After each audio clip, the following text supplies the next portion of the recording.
नमस्कार, मैं श्याम नंदन कुमार आपका एशियन के क्लासेज में स्वागत करता हूं। आज हम लोग पढ़ने वाले हैं भारत की राज्य व्यवस्था।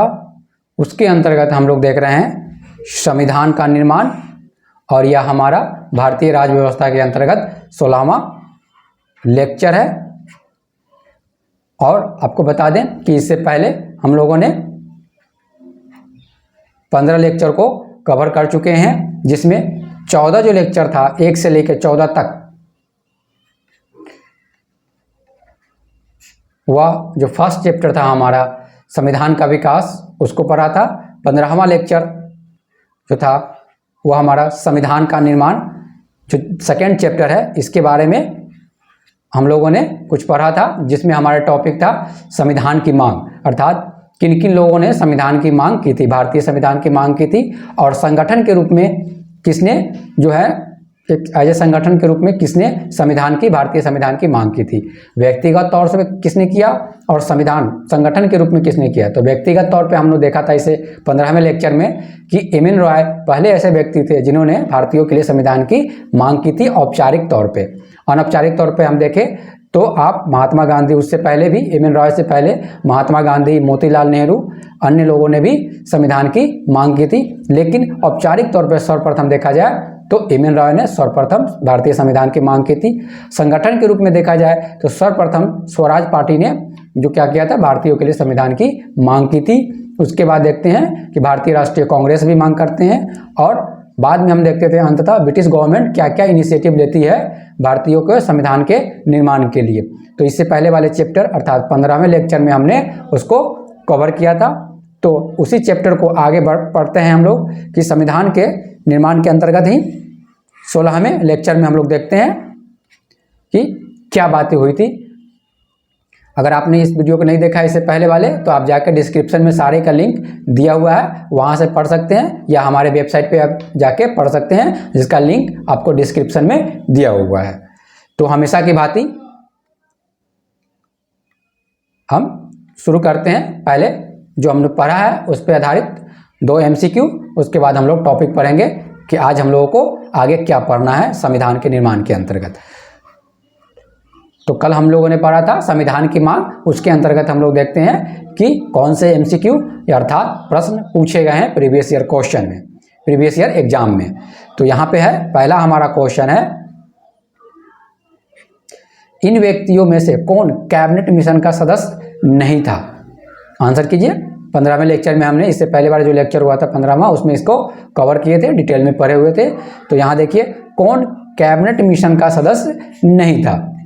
William Wood, Pethick Lawrence, Stafford Cripps, A.B. Alexander. Answer कीजिए। हमारा करेक्ट आंसर है नहीं था, तो विलियम वुड। कैबिनेट मिशन के आधार पे ही, ठीक है ना, कैबिनेट मिशन जो आया था उसमें 3 मेंबर थे। पैथिक लॉरेंस अध्यक्ष थे और 2 स्टेफर्ड क्रिप्स और A.B. अलेक्जेंडर जो क्या थे उसमें सदस्य थे। टोटल 3 मेंबर का यह कैबिनेट मिशन था। ये भारत आया था संविधान के निर्माण के लिए, इन्होंने सुझाव दिए थे। ये कब पूछा हुआ क्वेश्चन, यूपी लोअर 2015 में ये क्वेश्चन पूछे हुए हैं। चलिए नेक्स्ट क्वेश्चन देखते हैं। भारतीय संविधान सभा का गठन किया गया था। भारतीय संविधान सभा का गठन किया गया था भारत सरकार अधिनियम 1935 के अंतर्गत, क्रिप्स योजना 1942 के अंतर्गत, कैबिनेट मिशन योजना 1946 के अंतर्गत, भारतीय स्वतंत्रता अधिनियम 1947 के अंतर्गत। क्वेश्चन पूछे हुए हैं कब, UP lower 2009 and Uttarakhand PCS 2012 में ये क्वेश्चन पूछे गए हुए हैं। आंसर कीजिए। हमारा करेक्ट आंसर है कैबिनेट मिशन योजना, ठीक है ना, C जो है हमारा आंसर होगा। तो भारतीय संविधान का जो गठन किया गया था वो कैबिनेट मिशन योजना के अंतर्गत किया गया था। हमने देखें कि ब्रिटिश गवर्नमेंट जो थी 1940 अगस्त प्रस्ताव में भी उन्होंने संविधान सभा की बात की थी। फिर 1942 में हम देखते हैं कि क्रिप्स आता है, क्रिप्स मिशन भी आते हैं, ठीक, उसने भी संविधान सभा की बात की गई थी। लेकिन ये दोनों जो 1940 में जो आया था प्रस्ताव और 1942 में, ठीक, क्रिप्स मिशन, ये दोनों को है मुस्लिम लीग ने और कांग्रेस ने, दोनों ने अस्वीकार कर दिए थे। तब जाके अंततः 1946 में कौन आता है? कैबिनेट मिशन आता है। और ये जो प्रस्ताव रखते हैं, जो सुझाव देते हैं, वह कांग्रेस और मुस्लिम लीग दोनों स्वीकार करते हैं और इसी के आधार पर जो है संविधान सभा का गठन होता है। इससे पहले वाले हम लोग वीडियो में इसी को कवर किए थे, 15वां लेक्चर जो था हमारा। और आगे देखते हैं हम कि आगे हमें क्या पढ़ना है। आज का हमारा है संविधान सभा का गठन कैबिनेट मिशन के आधार पर। अभी हम लोग देखा था कि कैबिनेट मिशन के आधार पे कब आया था कैबिनेट मिशन? 1946 में कैबिनेट मिशन आया था।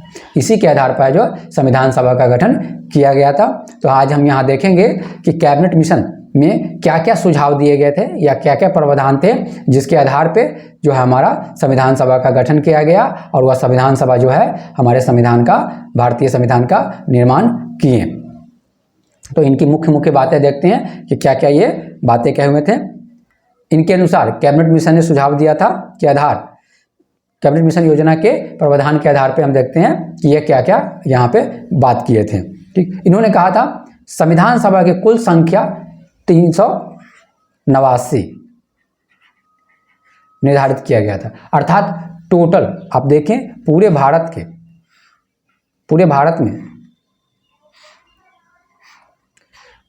में इन्होंने क्या किया? पूरे भारत के लिए 389 सीटों का प्रावधान किया। ठीक, जिनमें से इन्होंने कैबिनेट मिशन में हम जो पढ़ रहे हैं जितने भी सुझाव दिए हुए हैं कैबिनेट मिशन में सुझाव दिए गए थे और इसी के आधार पर जो है हमारा संविधान सभा बना। तो 389 इन्होंने पूरे भारत को क्या किया? 389 सीटों में बांटा गया। ठीक, तो इसमें हम देखते हैं कि इन्होंने क्या किया कि 296 सीटें प्लस 93 सीटें, 296 सीटें जो दी गई वो किसको दी गई? ब्रिटिश प्रांत को दी गई। और अर्थात जिस पे ब्रिटिश गवर्नमेंट का डायरेक्ट कंट्रोल था उसको 296 सीटें और देसी रियायतें इनको जो है 93 सीटें मिली। ये सारे जो प्रावधान देख रहे हैं ये किस में था? ये कैबिनेट मिशन में था। ठीक, किए गए थे कि टोटल भारत को जो है 389 सीटें मिलेंगी। पूरे किस आधार पे था? वह था जनसंख्या के आधार पे उन्होंने 389 सीटों में विभक्त किए थे। किसके आधार पे सीटों का विभाजन हुआ था? याद रखना है हमेशा कि जनसंख्या के आधार पर ही सीटों का विभाजन किया गया था। तो 296 सीटें उन्होंने विभाजित किए थे। 389 टोटल सीटें थी जिसमें से 296 सीटें जो दी गई वो दी गई ब्रिटिश प्रांत को और 93 सीटें जो थी दी गई वो देसी रियायतों के लिए रखी गई थी। जिसमें से 296 सीटों में से हम देखेंगे कि उस समय देखें, सबसे पहले आप यहाँ समझे कि 93 जो सीटें आप देख रहे हैं वो देसी रियायत है। पहले जो आप देखें ऐसे समझते हैं कि ब्रिटिश गवर्नमेंट का जो कंट्रोल दो तरह से थे भारत पे, एक डायरेक्ट रूप में और एक इनडायरेक्ट रूप में। इनडायरेक्ट रूप में राजा महाराजाओं के थ्रू भी वो क्या करते थे? शासन कर रहे थे। और एक डायरेक्ट उनका कंट्रोल था वहाँ पे। डायरेक्ट कंट्रोल वाले जो क्षेत्र थे वो टोटल थे 11 प्रांत।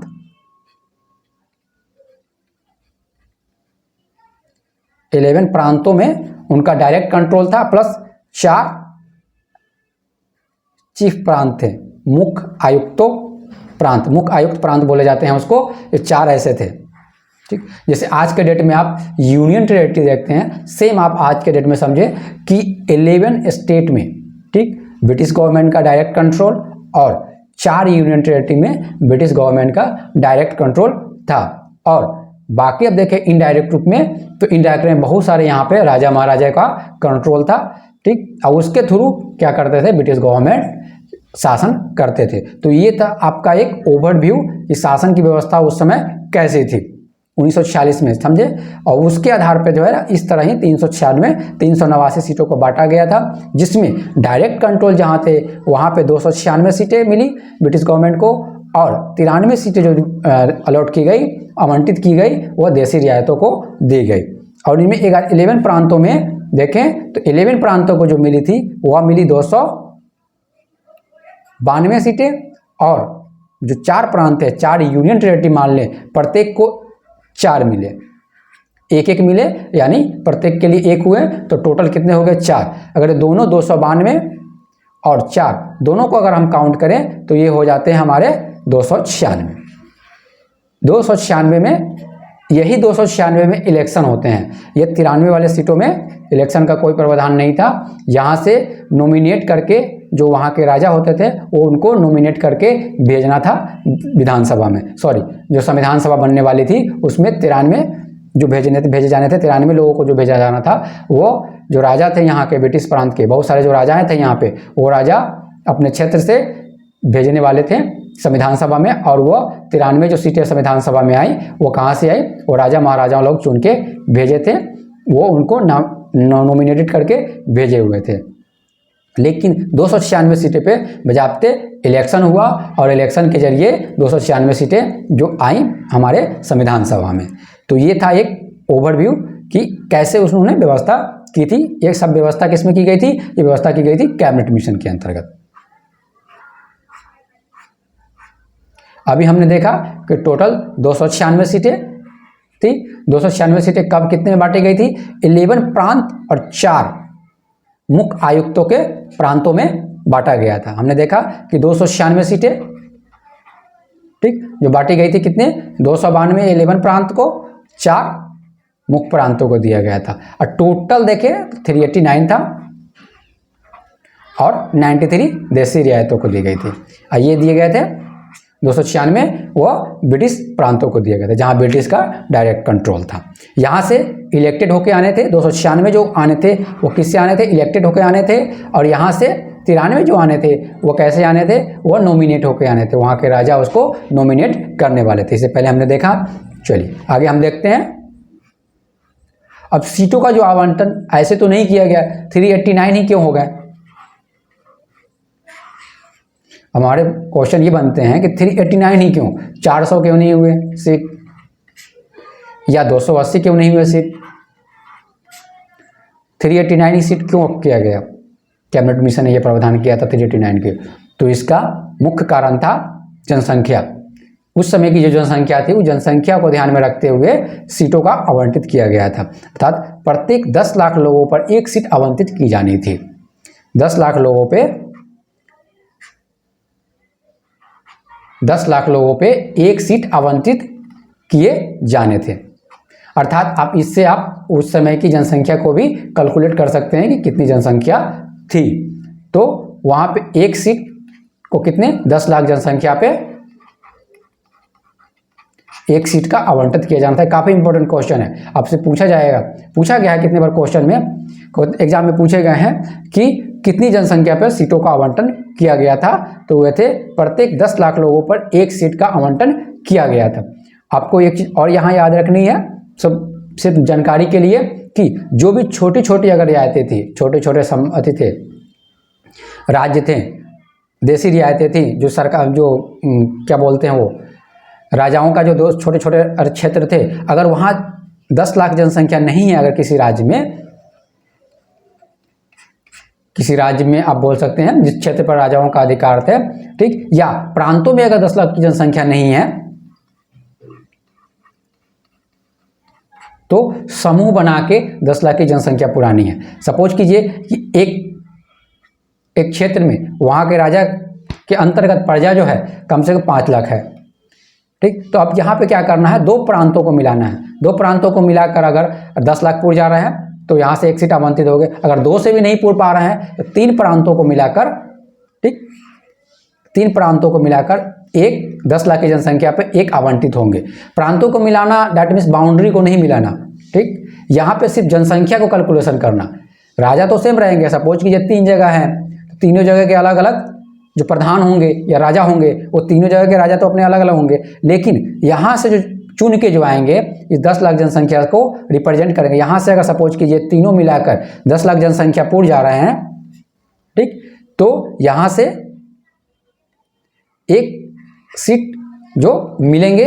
अब यहाँ पे जो रिप्रेजेंटेटिव चुन के आएंगे संविधान सभा में, वह तीनों प्रांतों को या तीनों क्षेत्रों को रिप्रेजेंट करेंगे संविधान सभा में, ठीक। तो ऐसे था। उसी तरह अगर प्रांतों में कमी थी तो प्रांतों में 2 प्रांतों को मिलाकर 10 लाख की जनसंख्या पे, लेकिन एक इंपॉर्टेंट था कि 10 लाख की जनसंख्या पे, लगभग 10 लाख की जनसंख्या पे एक सीटों का आवंटित किया गया था। इस तरह हम अनुमान लगा सकते हैं कि 389 को अगर 10 लाख से गुना करें तो उस समय की जनसंख्या हमें लगभग पता चल सकती है कि उस समय की जनसंख्या कितनी थी, जो हमें जानने की जरूरत नहीं है कि उस समय लगभग कितनी जनसंख्या थी, लेकिन आपको ये याद रखना है कि 10 लाख पे एक क्या थी सीटों का आवंटित किया गया था। आगे नेक्स्ट देखते हैं। प्रत्येक वित्तीय प्रांतों को आवंटित की गई सीटों का निर्धारण 3 प्रमुख समुदायों के बीच किया गया था। अब ऐसा था उसमें कि हमने देखा कि 11 प्रांत थे प्लस 4 जो कहते हैं चीफ आयुक्त प्रांत थे, लेकिन 11 जो प्रांत थे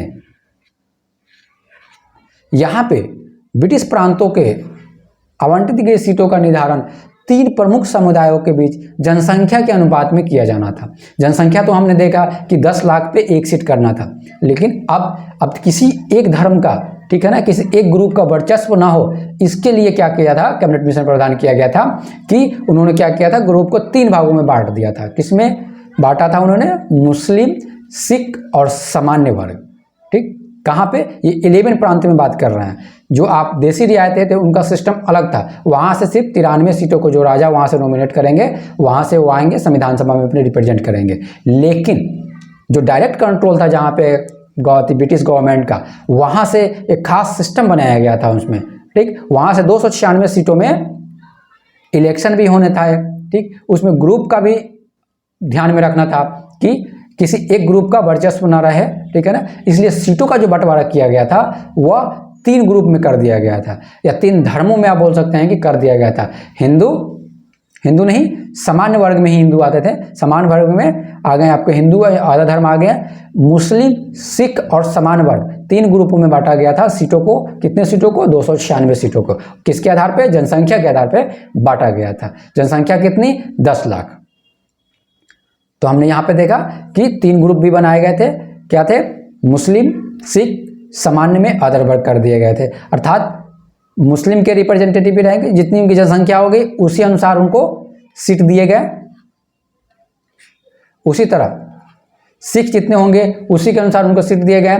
उसी तरह सामान्य वर्ग में जितनी जनसंख्या है उसी के अंदर 10 लाख पे एक सीट का आवंटित किया गया। सपोज कीजिए कि अगर 1 करोड़ मुस्लिम की जनसंख्या है तो उनको स्वाभाविक सी बात है कितनी सीट मिलेंगी? 15 सीट नहीं मिलेंगी, क्योंकि यह 10 लाख के अगर हम अनुसार देखें तो 10 ही सीट उनको मिलेंगे। ठीक, क्योंकि 10 लाख पे एक ही आवंटित करने। उसी तरह सिख की जनसंख्या अगर 20 लाख है तो उनको 2 ही सीट मिलेंगे, 1 सीट नहीं मिलेगा, या 3 सीट नहीं मिलेंगे। तो इस तरह का प्रावधान किया गया। उसी तरह सामान्य वर्ग में अगर जितनी जनसंख्या है उसी जनसंख्या के आधार पर उनको सीट का आवंटित किया जाना था। तो उन्होंने क्या किया था? जनसंख्या को तो ध्यान में रखा ही था, प्लस क्या किया था उन्होंने कि समुदाय या ग्रुप को भी, या जाति कह सकते हैं, सॉरी, धर्म के आधार पर भी उन्होंने सीटों का आवंटित किए थे उन्होंने। चलिए नेक्स्ट देखते हैं। ये जो इलेक्शन होने थे वो डायरेक्ट रूप में नहीं होते हैं। डायरेक्ट जो है, जो आज के डेट में देखते हैं, डायरेक्ट इलेक्शन जो होते हैं, आप देखते हैं कि एमएलए का डायरेक्ट इलेक्शन होता है, मेंबर ऑफ लेजिस्लेटिव असेंबली का, ठीक है ना, या एमपी का डायरेक्ट इलेक्शन करते हैं, डायरेक्ट जो है वोटर वोट डालते हैं। ऐसा वहाँ सिस्टम नहीं था उस समय। अप्रत्यक्ष रूप से चुनने का प्रावधान था उसमें, किसमें? संविधान सभा में चुन के आए थे। तो प्रांतीय असेंबली में पहले प्रांत के जो है इलेक्शन होने थे, अब प्रांतीय असेंबली से चुन के आने थे संविधान सभा में। तो कितने बार पूछे जाते हैं कि क्या यह प्रत्यक्ष इलेक्शन के द्वारा चुन के संविधान सभा में आए थे रिप्रेजेंटेटिव? तो नहीं, ये गलत है। अप्रत्यक्ष रूप से चुन के आए थे संविधान सभा में। और ये अप्रत्यक्ष रूप से जो चुन के आए थे उनमें भी ये प्रावधान था कि मुस्लिम प्रतिनिधि जो होंगे मुस्लिम, सिख और सामान्य से आएंगे। अर्थात आप यूं कह सकते हैं कि मुस्लिम रिप्रेजेंटेटिव जो होंगे वह मुस्लिम लोगों के द्वारा ही चुन के वहाँ पे भेजे जाएंगे लेजिस्लेटिव असेंबली से। सपोज करें, यहाँ पे समझने की कोशिश करते हैं, 200 जो है मुस्लिम कैंडिडेट, अगर सपोज करते हैं कि 200 मुस्लिम कैंडिडेट आते हैं कहाँ पे? स्टेट लेवल पे, प्रांतों में चुन के, ठीक है ना। तो इन्हीं 200 मुस्लिम लोगों में से चुन के फिर भेजा जाएगा कहाँ पे? संविधान सभा में भेजे जाएंगे वहाँ पे, तो संविधान सभा में रिप्रेजेंट करेंगे जाके। ठीक, यही मुस्लिम को रिप्रेजेंट करेंगे। अर्थात आप कह सकते हैं कि मुस्लिम जितने भी होंगे, ठीक है ना, जो विधानसभा में आएंगे, प्रांतों में जो इलेक्शन से जीत कर आएंगे, उन्हीं में से चुन के मुस्लिम जो होगा वो मुस्लिम को ही कैंडिडेट को चुन के रिप्रेजेंट करने के लिए संविधान सभा में भेजेंगे। उसको सामान्य वर्ग के लोग चुन करके नहीं भेजेंगे उसी तरह सामान्य वर्ग के जो लोग चुन करके आएंगे संविधान सभा में, प्रांतों में जो आएंगे चुन करके, फिर सामान्य वर्ग के लोग ही चुन के, सामान्य वर्ग के रिप्रेजेंटेटिव चुन के फिर वो वहाँ से भेजेंगे संविधान सभा में भेजेंगे। तो एक तरह के पर्टिकुलर क्या करते हैं, ग्रुप बना दिए गए थे और ग्रुप का एक चैन बन गया था। आप देखेंगे पहले क्या करेंगे, मुस्लिम सपोज कीजिए कि 100 जनसंख्या 100 मुस्लिम जो है प्रांतों में चूज करके आए। अब प्रांतों से यहाँ से अगर 10 भेजना है तो यही 100 जो है चूज करेंगे, यही 100 जो मुस्लिम होंगे, 100 रिप्रेजेंटेटिव जो होंगे वही है 10 को चूज करेंगे और यही संविधान सभा में भेजेंगे। ठीक, उसी तरह अगर सिख वर्ग में देखें, अगर 50 टोटल सिख रिप्रेजेंटेटिव है और यहाँ से अगर 5 भेजना है तो ये 50 ही चुन करके भेजेंगे अपने सिख रिप्रेजेंटेटिव को, कहाँ, संविधान सभा में। उसी तरह आप देखें तो आप इसको भी देख सकते हैं, सामान्य वर्ग में जितने होंगे, जिसमें हिंदू थे और अदर वर्ग थे, तो उनको अगर भेजना है तो समान वर्ग के लोग ही, समान वर्ग के रिप्रेजेंटेटिव जो इलेक्शन में जीत के आए हैं, ठीक है ना, वही फिर चूज करेंगे और वो भेजेंगे संविधान सभा में। तो इस तरह का एक सिस्टम बनाया गया था। जो सारे ये जो प्रावधान किए गए थे, किसमें किए गए थे, ये कैबिनेट मिशन में प्रावधान किया गया था। देशी रियायतों, ये टोटल जो अभी तक ने हमने देखा, ये टोटल हमने 296 की बातें कर रहे हैं जो सिस्टम बनाया गया था आपको, ठीक है। देशी रियायतों का सिस्टम डायरेक्ट था कि वहाँ के राजा महाराजा जिसको मन करेगा उसको नॉमिनेट करके संविधान सभा में भेज देंगे, कितने, 293 को। नेक्स्ट देखते हैं देशी रियायतों, जो अभी हमने बात की थी, देशी रियासतों के प्रतिनिधि का चयन रियासतों के प्रमुख द्वारा किया जाना था। ठीक, रियासत के जो प्रमुख होते थे, राजा भी हो सकते हैं, प्रधान भी हो सकते हैं वहाँ का, उस देशी रियासत का, ठीक है ना, वो वहाँ से कितने सीटें इनको अलॉट की गई थी, इनको आवंटित किए गए थे, 93 सीटों का आवंटन इनको यहाँ से किया गया था। चलिए नेक्स्ट देखते हैं। अब हम देखते हैं कि इसके आधार पर अब संविधान सभा में भेजने के लिए सबसे पहले क्या करना था, प्रांतों का इलेक्शन करवाए जाने थे। ठीक, क्योंकि वो प्रांतों के इलेक्शन से ही क्या होंगे, वहां से ही चुन के तभी संविधान सभा में जाएंगे वहां से। ठीक, क्योंकि डायरेक्ट रूप से भेजना नहीं था, अप्रत्यक्ष रूप से भेजना था। पहले प्रांतों का इलेक्शन, प्रांतों के इलेक्शन से तब जाके वहां से फिर संविधान सभा में जाएंगे, वो वहां से चूज होंगे, ठीक है ना। तो इलेक्शन जो देखते हैं, इलेक्शन जो होता है इसके लिए, संविधान सभा के लिए, जुलाई अगस्त 1946 में किया जाता है, जिसमें से आप देखें कि 208 सीटें जो है किसको मिलती है, 208 सीटें मिलती हैं भारतीय राष्ट्रीय कांग्रेस को, और मुस्लिम लीग को 73 सीटें, 208 73 मिलते हैं मुस्लिम लीग को, और 15 सीटें जो मिलती हैं अन्य वर्ग को मिलते हैं। इन 15 सीटों में 7 सीटें और 8 सीटें, 8 जो लोग खड़े होते हैं वो निर्दलीय होते हैं, वो कोई दल से नहीं होते हैं, और 7 जो लोग खड़े रहते हैं वह छोटे छोटे दल से जीत के आते हैं। तो टोटल आप देखें, अन्य वर्ग में 15 और भारतीय राष्ट्रीय कांग्रेस से 8, और उसके बाद 70 जो है मुस्लिम लीग से आते हैं। तो टोटल यहाँ देखें 296 का इलेक्शन इस तरह किया जाता है। इलेक्शन कब होता है, तो इलेक्शन होते हैं जुलाई अगस्त में इलेक्शन किया जाता है। देशी रियायतों का सिस्टम वही है, 93 सीटें डायरेक्ट चूज करके, डायरेक्ट नॉमिनेट करके वहाँ से भेजे जाएंगे। तो इसमें कुछ आपको कन्फ्यूजन नहीं होना चाहिए देशी रियायतों वाले में, वहाँ से डायरेक्ट 93 सीट को क्या करना है, भेजना है वहाँ पे, और बाकी 296 में है। इन्हीं में आपको प्रोसेस याद रखना है कि कैसे कैसे प्रोसेस हुआ था। 299 सीटों पे यहाँ पे इलेक्शन हुए थे, लेकिन इलेक्शन कैसे हुए थे, अप्रत्यक्ष रूप से हुए थे। तो पूरे प्रोसेस को समझने के बाद कुछ महत्वपूर्ण तथ्य हम देखते हैं कि अभी तक ने हमने देखा कि कैसे कैसे इलेक्शन हुए, कैसे क्या क्या प्रावधान थे, इलेक्शन हुए, कौन कितना सीट लेके जीत के आया। तो इस तरह पूरे एक समरी रूप में देखें तो आप समझें कि कुछ आंशिक रूप से सभा में, संविधान सभा में जो लोग आए, आंशिक रूप से चुने हुए आए और आंशिक रूप से नामांकित है, चुने हुए आए और नामांकित हैं,